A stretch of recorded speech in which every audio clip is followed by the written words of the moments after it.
صلوا عليه وسلموا تسليما صلاة والسلام عليك يا سيدي يا رسول الله وعلى آلك وأصحابك يا سيدي يا نبي الله أرأيت من اتخذ إلهه هواه صدق الله مولانا العظيم. آپ اور میں دعوت ولیمہ ہمارے محترم حافظ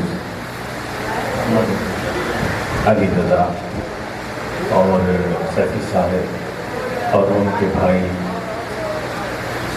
علی صفدر سیفی صاحب، اللہ رب العزت ہمارے دونوں بھائیوں کو اپنے گھر میں خوشیاں برکتاں عطا فرمائے اور دونوں خاندانوں کا آپس میں ملاپ ہے، اللہ اس میں برکت بھی فرمائے اور خیریت کا معاملہ فرمائے۔ مختصر سے وقت میں پیغام نہیں دوں گا۔ شادیاں جب ہوتی ہیں تو شادیوں کے اوپر اکثر لوگ من مانی کرتے ہوئے شادی کرتے ہیں، صرف نکاح کے وقت خاموشی ہوتی ہے، بقایا مہندی کی صورت میں پتہ نہیں کیا کیا صورتیں بنا کر شادیاں کرتے ہیں۔ جب ان دوستوں کو سمجھایا جاتا ہے تو جواب آتا ہے خوشی کا موقع ہے، یہاں سختی نہ کریں۔ تو میری ان سے التجا ہے کہ یہ خوشی ہو یا غمی، زندگی کا کوئی پہلو ایسا نہیں ہے جس میں میرے آقا علیہ السلام نے رہنمائی نہ فرمائی۔ ہم نادان لوگ ہیں کہ جب ایسا موقع آتا ہے تو شکر کرنے کا وقت ہوتا ہے، اللہ کو راضی کرنے کا ٹائم ہوتا ہے۔ کتنے لوگ ہیں ترستے رہے اللہ نے اولاد ہی نہیں، کتنے لوگ ہیں عمر زیادہ ہو گئی شادی نہ ہو سکی، کتنے ایسے لوگ ہیں جہاں وہ چاہ رہے تھے ان کا دل تھا وہاں شادی نہ ہو سکی۔ اللہ نے کرم فرمایا، بچے جوان ہو گئے، اللہ نے ذریعہ بنایا، جوان کیا اور پھر موقع بن گیا کہ جو ہے نا خیر خیریت سے شادی کا وقت آ گیا، ماں باپ کی آنکھیں ٹھنڈی ہونا شروع ہو گئی۔ تو اس کے باوجود جو ہے اس موقع پر پھر اللہ کی حد کو توڑنا، شریعت کو توڑنا اور پھر یہ کہنا کہ خوشی کا موقع ہے، جو جی چاہیں گے کریں گے، ایسا نہ کریں۔ قرآن پاک نے کہا ہے اَرَأَيْتَ مَنِ اتَّخَذَ إِلَٰهَهُ هَوَاهُ، سورہ فرقان۔ دیکھا ہے تم نے اس شخص کو؟ کون سا شخص؟ وہ شخص جس نے خواہشات کو اپنا خدا بنایا۔ نہیں بیٹا بس مہربانی، ایک تو میرے لفظ سن لیں گے وہی کافی ہوتے ہیں۔ میں اگر ادھر سمجھانا شروع ہوں گا نا جی پیسوں کے بارے میں، ٹائم ہے نہیں، مزید ٹائم ضائع ہو جائے گا۔ بس جس ساتھی نے اللہ آپ کو جزا دے، پیسے اوپر پھینکنا مناسب نہیں ہوتا، اچھا نہیں۔ نام خواہ پہ آپ نے ڈال دیے اور قرآن شریف پڑھ رہے تھے ڈال دیے، اچھا نہیں ہے، مناسب۔ اللہ آپ کو جزائے خیر عطا فرمائے۔ تقریب بندی رہنے کی بڑی مہربانی۔ تو دیکھا ہے اس شخص کو، سورہ فرقان اس کے اندر اللہ رب العزت فرما رہے ہیں جس نے خواہشات کو اپنا الہ بنایا۔ اگر ہم اللہ کو اپنے مالک اور خالق اور رب مانتے ہیں تو پھر اس کی بات بھی مانیں گے۔ جب ہم اس کو مان کر اس سے اپنا رب مان کر اپنی من مانی کرتے ہیں تو اللہ کیا فرما رہے ہیں؟ تم نے الہ کسی اور کو بنا دیا، مجھے بنایا ہوتا تو میری مانی ہوتی۔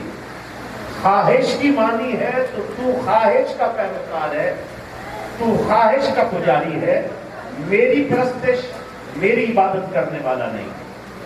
5 وقت کی نماز مسجد میں جا کے پڑھ لینا پھر اس کے بعد نہ کاروبار میں اسلام نظر آتا ہے، نہ گھروں میں اسلام نظر آتا ہے، نہ کہیں اسلام کی کوئی رمق نظر آتی ہے. تو سمجھ یہ آیا کہ اس بندے نے اللہ کو الہ نہیں مانا ہوا، کسی غیر کو الہ مانا ہے.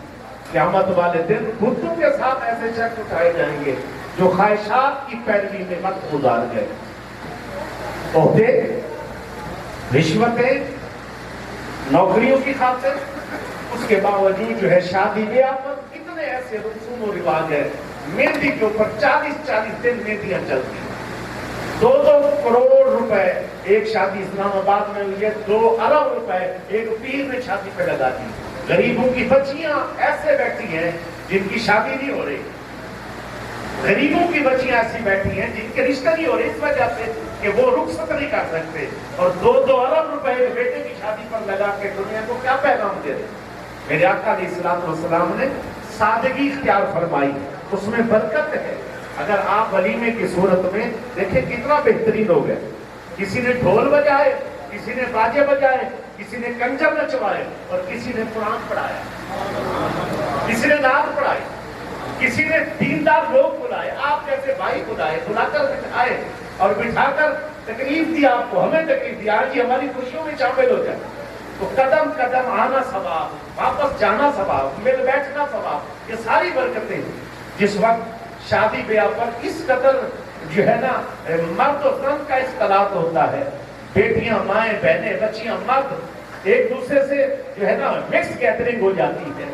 میک اپ سے تیار ہیں، پوری جناب والا مزین ہوئی ہیں، اچھے کپڑے پہنے ہوئے ہیں، پھر پردے کا کوئی لحاظ نہیں ہے. پھر کیا ہے؟ قرآن پاک کے اندر حکم ہے کہ اے نبی کی گھر والی ہو، قُلْ لِأَزْوَاجِكَ وَبَنَاتِكَ وَنِسَاءِ الْمُؤْمِنِينَ يُدْنِينَ عَلَيْهِنَّ مِنْ جَلَابِيبِهِنَّ. پھر ایک ایک کر کے حکم آ رہا ہے. گھر والیوں کے لیے حکم آ رہا ہے، آپ کی بیٹیوں کے لیے حکم آ رہا ہے، مسلمانوں کی بیٹیوں کے لیے حکم آ رہا ہے، عورتوں کے لیے حکم آ رہا ہے. بھئی اگر تمہیں گھر میں بیٹھے ہو کرنا فی بیوتکن، گھر میں رہو. اگر گھر سے باہر جانا ہے تو کیا کرنا ہے؟ مِنْ جَلَابِيبِهِنَّ، سر سے لے کر پیروں تک پردے میں جانا ہے. ہم کیا کرتے ہیں؟ تیار کر کے سنوار کے اپنی بیٹیوں کو لوگوں کے سامنے بٹھا دیتے ہیں. بیٹیوں کو تیار کر کے میک اپ کر کے لوگوں کے سامنے بٹھا دیتے. پھر بعد میں کہتے جی سنت محمدی کے مطابق نکاح ہوا ہے. کیسی سنت محمدی؟ قرآن کی مخالفت، دین کی مخالفت، اسلام کی مخالفت. قرآن کی آیت یاد کر لو، سورہ فرقان کھول کے گھر میں رکھ لو. اللہ نے کہا اس نے مجھے الہ مانا ہی نہیں، مانا ہی نہیں. اللہ کس نے کہا؟ جس نے اپنی من مانی کی. اس نے مجھے رب الہ مانا ہے جس نے میرے نبی کے طریقے پر زندگی گزاری. کس چیز کی کمی ہے؟ آقا تیری گلی میں، دنیا تیری گلی میں، عقبہ تیری گلی میں. شادی اور رشتے دین کی بنیاد پر ہوئے اور حد اسلام کی توڑی نہیں گئی. تو جب رشتہ حضرت فاطمہ تو زہرا کا حضرت مولا علی سے ہوا تو پیدا بھی حسنین کریمین ہوئے. پھر وہ ہستیاں دنیا میں تشریف لائی. جس وقت بنیاد غلط ہو جاتی ہے رشتے بھی غلط ہوئے. پھر رشتوں کے اوپر اللہ کے اور اسلام کی حدوں کو توڑا جاتا ہے اور ناچتے ٹاپتے شادیاں ہوتی ہیں. پھر جو نسل آگے آتی ہے مائیکل جیکسن جیسی تو آ سکتی ہے. کسی اس طرح کے عجیب و غریب ناچنے ٹاپنے والے لوگوں کا اثر تو ہو سکتا ہے. اس کے اوپر حضرت ابوبکر کے اثر نظر نہیں آئیں گے. حضرت جناب والا عمر اور حضرت عثمان غنی اور حضرت مولا علی اور اسی طرح ان نیک ہستیوں کے اثرات بچوں پہ نظر نہیں آئیں گے. وجہ کیا ہے؟ جن کی ابتدا اچھی ہے ان کی انتہا اچھی ہے. جو کاروبار کرتے وقت آپ لوگ کہتے ہیں کہ ہم نے وہ کاٹنا ہے اور اس کے بعد ہم نے افتتاح کرانا ہے تو مہربانی کریں جی آئیں. کیوں؟ قرآن پڑھتے، قرآن پڑھتے ہوئے افتتاح ہوا تو اس لیے جی یہاں کیا ہوگی؟ برکت ملے گی. آج ہمارے بچے الحمدللہ سنت اور شریعت کے مطابق، میں ولیمے میں شامل ہوں تو یہاں بہت سنت کے مطابق ہے. جیسے الحمدللہ سنت اور شریعت والے ہیں تو شادی بھی ایسے ہوئی ہے اور اللہ ان کو مزید برکتیں بھی عطا فرمائے. سادگی میں برکت ہے، سادگی میں سب کچھ ہے. اگر وہ کرو گے تو اللہ دنیا اور آخرت دونوں کو رنگ لگا دے گا. میں اختتامی گفتگو میں 2 جملے اور کہنا چاہتا ہوں. ان میں سے یہ ہے کہ حضور صلی اللہ علیہ وسلم نے غریبوں کی بھی سنی ہے، نادار لوگوں کو حضور نے محبت دی ہے، پیار دیا ہے، اور جن کی کوئی بھی نہیں سنتا تھا سرکار ان کے ہاتھ، سرکار کا وہ ہاتھ پکڑ لیتے تو سرکار کبھی ہاتھ چھڑایا نہیں کرتے. کوئی حضور کو اپنے پاس یعنی بٹھا لیتا زبردستی تو سرکار بیٹھ جاتے. لیکن آج کیا ہے، ہم میں فرق آ گیا ہے. شادی ولیمہ بدترین ولیمہ ہے. حضور نے فرمایا، سرکار وہ کون سا فرمایا جس میں امیروں کو دعوت ہو اور غریبوں کو اگنور کر دیا. بدترین ولیمہ ہے. آج ہم اپنی شادی کے کارڈ پہ چودھری فلاں فلاں فلاں سب کو بلائیں گے. کوئی غریب ہی مسئلے میں دیکھو یار جس کی روٹی پوری نہیں ہوتی، آپ کی شادی میں ممکن ہے وہ گوشت کھا جائے اور اس کے اٹھے ہوئے ہاتھوں کے صدقے اللہ تیری پوری نسل کو رنگ لگا دے، اللہ تیرے گھر کو آباد کر.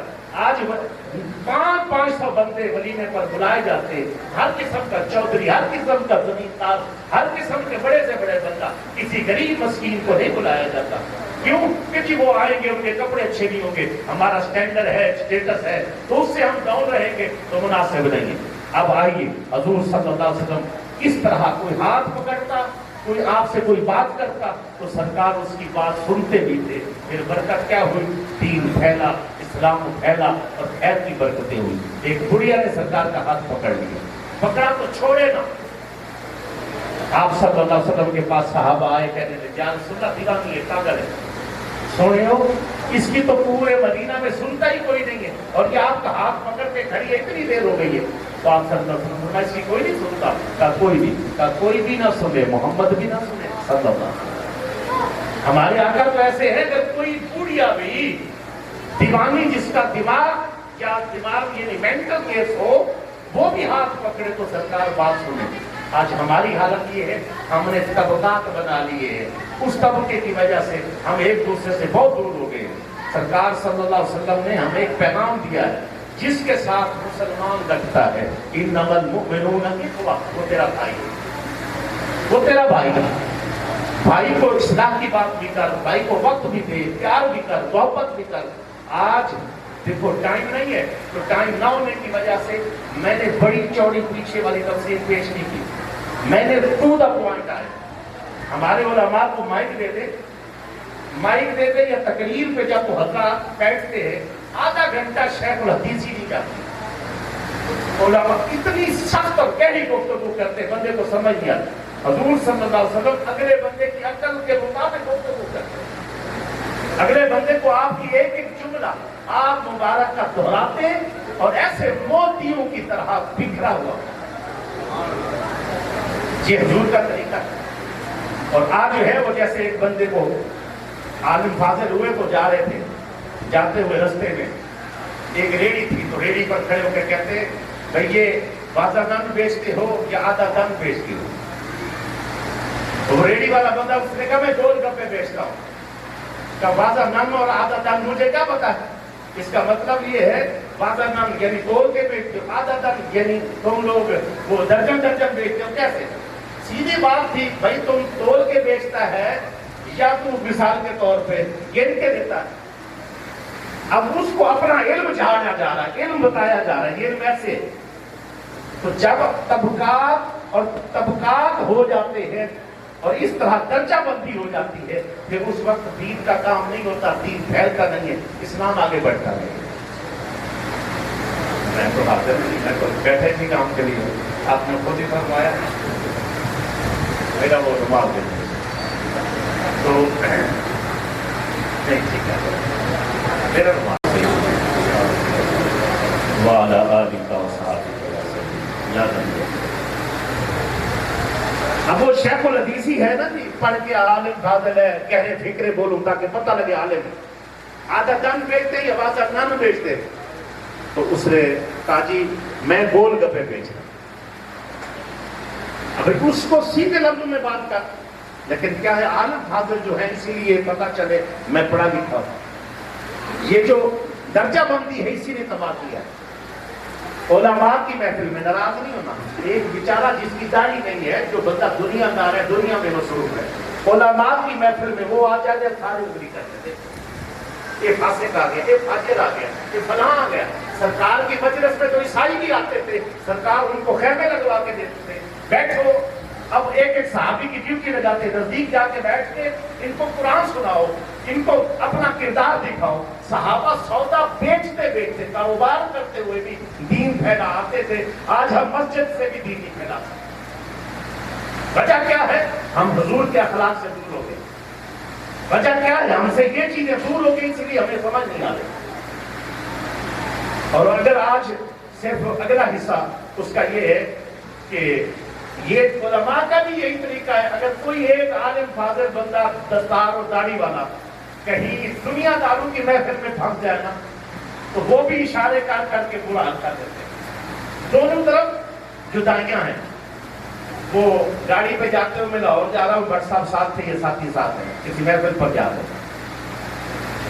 یہ چھٹی ہوئی تو بچے، چھوٹے چھوٹے بچے گاڑی میں، وین میں جا رہے ہیں، ہم سے آتے ہیں۔ جیسے ہماری گاڑی قریب پہنچی نا تو بچے شیشے کھول کے نا ایک دوسرے کو کہتے ہیں، ہنستے ہمارے اوپر ہنستے، یعنی ہم ان بچوں کو کارٹون نہ کریں۔ اب کارٹونوں کی داڑیاں بنائی ہوئی، کارٹونوں کی شکل موریوں جیسی بنائی ہوئی، اور وہ کارٹون ہمارے گھروں میں رکھتے، وہ بچے دیکھتے۔ اب وہ بچے جو پورے گھر میں یا پورے سکول کے اندر، پورے وہاں جہاں رہتے، نہ داڑھی دیکھی، نہ دستار دیکھی، نہ سنت کے مطابق لباس دیکھا، تو ہم کارٹون لگے ان کو۔ وجہ کیا ہے؟ یہ طبقات بندی جو ہے، یہ جو درجہ بندی جو ہے، ہم جدا ہو گئے ہیں، اسی وجہ سے نقصان ہے، خرابی ہو گئی ہے۔ ایک کیس کسی کا لگ جائے، اللہ نہ کرے کسی کا لگے، تو جج کے پاس جب پہنچے تو وہ جج کے پاس بیٹے نے کیس لگایا، وہ بیٹا باپ بن گیا، باپ سے دادا بن گیا، دادا سے پردادا تک پہنچ جائے، اگر اللہ اس کو زندگی دے تو کیس حل نہیں ہوتا۔ بھائی کیوں؟ بھائی لاکھوں روپے تنخواہیں ہیں، آپ کی ڈیوٹی ہے، ذمہ داریاں ہیں، سرکار تو مسلح پہ بیٹھ کر، حضور تو ماننے والے ہو نا، حضور کے امتی ہو نا، سرکار تو مسلح پہ بیٹھ کے مسئلہ حل کر دیتے۔ اور صحابہ فرماتے ہیں، حضور کی سنت ہے، ہم اعتکاف میں بیٹھے ہوں، اگر کسی مظلوم، کسی غریب، کسی مسکین کو ہماری مدد کی ضرورت ہے تو ہم سنت اعتکاف توڑ کر اس کی مدد کرتے ہیں۔ آج غریب کو ضرورت ہے کسی چیز کی، بندہ دوسری طرف منہ کر دیتا ہے، سننے کو کوئی تیار نہیں ہے۔ تو دین سے دوری کی وجہ سے یہ خرابی ہے۔ آج پاکستان کے اندر جب آپ کہتے ہیں اسلامی نظام ہوگا، تو بھائی آپ کو مسلح سے جو ہے نا انصاف مل جائے گا۔ اسلامی نظام ہوگا، آپ کو وہیں سے ساری خیر ملے گی، کوئی دربان نہیں ہوگا۔ اگر کسی بندے نے اپنے دربان کھڑے کیے ہیں تو خلاف سنت، ہم علماء کو بھی کہتے ہیں، پیروں کو بھی کہتے ہیں، کوئی اگر تحریک کا قائد ہے اس کو بھی کہتے ہیں۔ سرکار کے در پر کوئی بندہ دربان نہیں تھا۔ حضور صلی اللہ علیہ وسلم اپنے گھر میں ہوتے تھے، کسی کی کوئی مثال کے طور نماز کے لیے آتے، جس نے ملنا آ کے مل۔ آج نہ پیر نماز کے لیے آتا ہے، نہ مولوی نماز کے لیے آتا ہے، نہ ہی قائد نماز کے لیے آتا ہے۔ لوگ رولتے رولتے مر گئے، کوئی ملنے کو تیار نہیں۔ بعد میں کہتے ہیں ہم دین کا کام کرنا چاہتے ہیں۔ دین کا کام کرنا چاہتے ہو تو اپنے سے پیار کرنے والوں کو کشادہ دل ہو کر ملو، وقت دو، ان کے ساتھ بیٹھو۔ سرکار کو کوئی بھاگ تو کرتا تو سرکار بھاگ نہیں چھڑاتے تھے، سرکار کے پاس کوئی بیٹھتا تو حضور اس کی سنتے تھے۔